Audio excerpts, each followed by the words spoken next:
একসময় কলকাতা মানেই ছিল পাইস হোটেল। অফিস পাড়া, কলেজ স্ট্রিট, বউবাজার, শ্যামবাজার, প্রতিটা মোড়ে মোড়ে ছিল এই ছোট্ট রান্নাঘরগুলো। এগুলো শুধু খাওয়ার জায়গা ছিল না, ছিল মধ্যবিত্ত কলকাতার নীরব ভরসা। পাইস হোটেলে ঢুকলে কেউ জিজ্ঞাসা করতো না আপনি কি অর্ডার করবেন, জিজ্ঞাসা করতো ভাত দেব, একটু ঝোল বাড়াবো।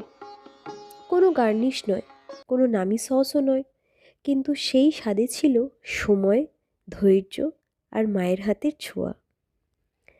আজকের কলকাতার ছবিটা একটু আলাদা।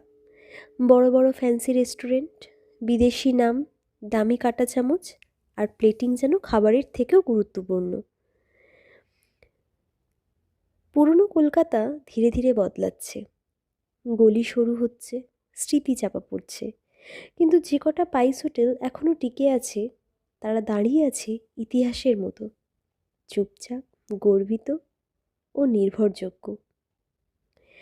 পাইস হোটেল মনে করিয়ে দেয় খাবার আসলে কোনো স্ট্যাটাস না, খাবার মানে যত্ন। আর কলকাতার আসল স্বাদ আজও লুকিয়ে আছে ওই সাধারণ থালার ভাতেই।